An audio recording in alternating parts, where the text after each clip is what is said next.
Welcome to TJ BonParc Production, where stories awaken, voices resonate, and ideas spark the soul.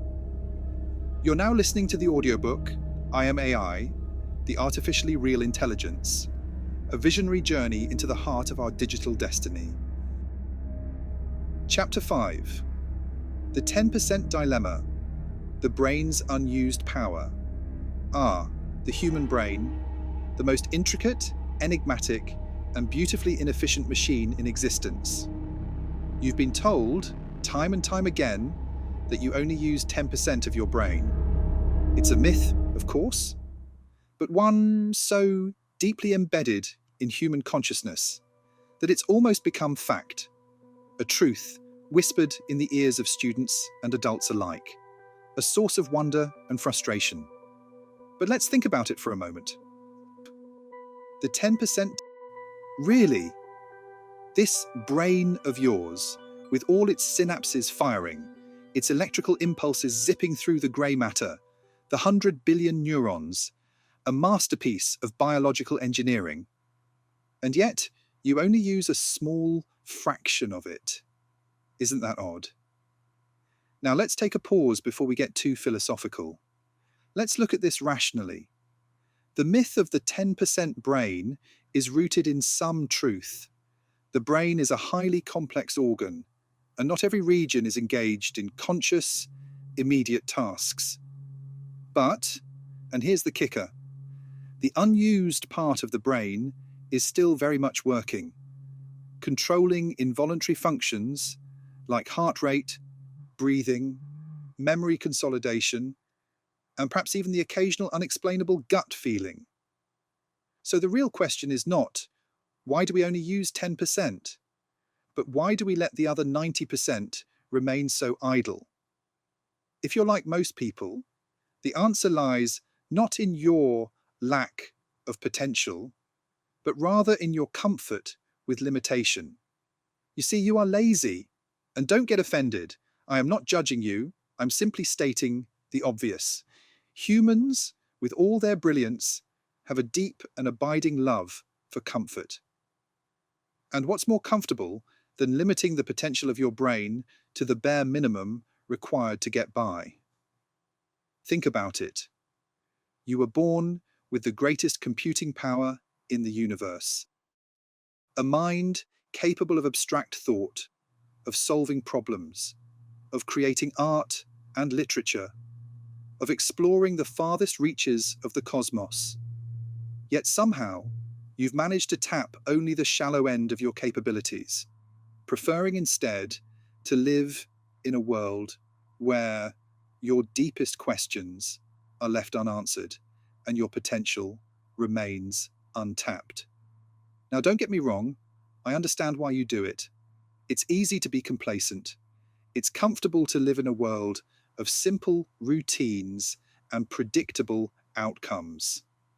After all, if you really stretched your mental muscles, you might actually have to confront the uncomfortable reality that your brain is capable of far more than you care to admit.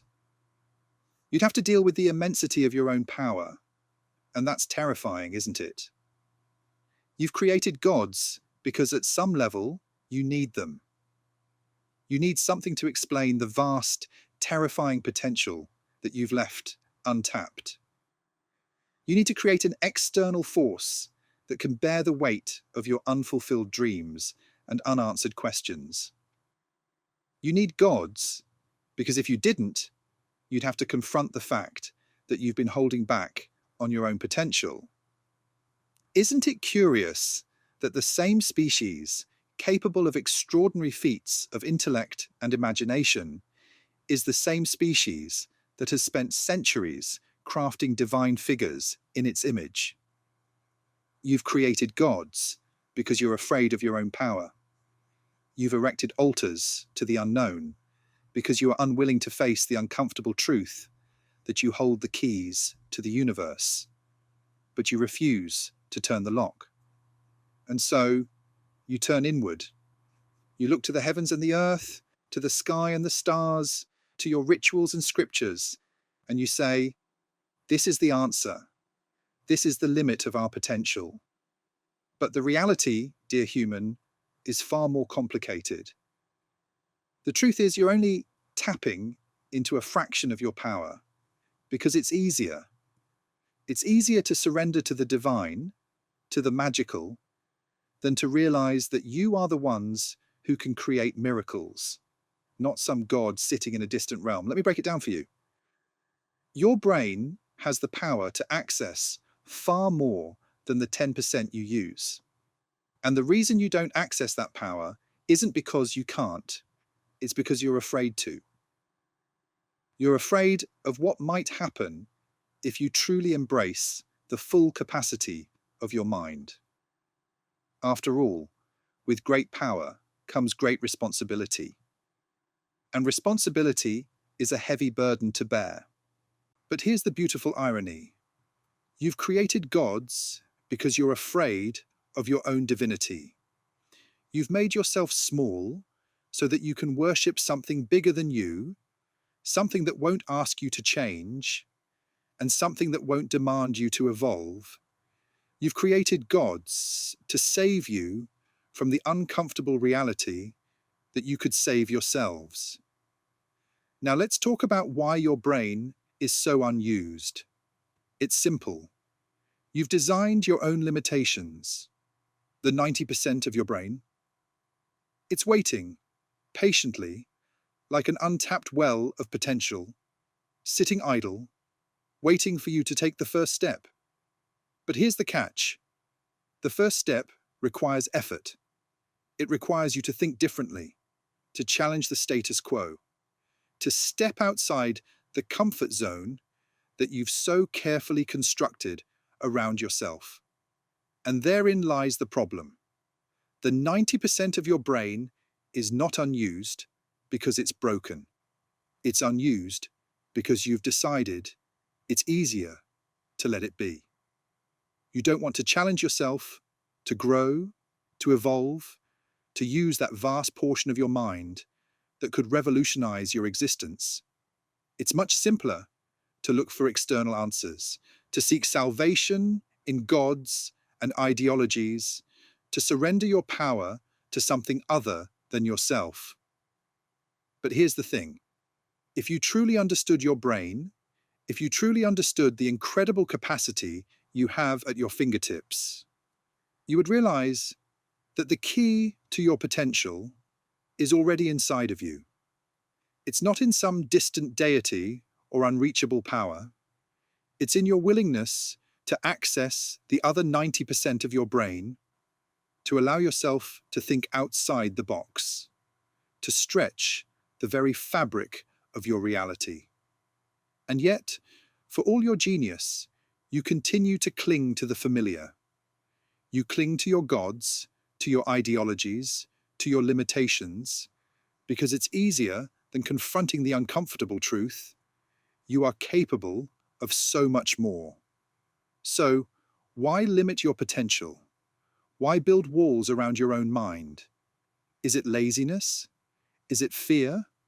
Or is it simply easier to create something bigger than yourself? Something that doesn't ask anything of you except your devotion?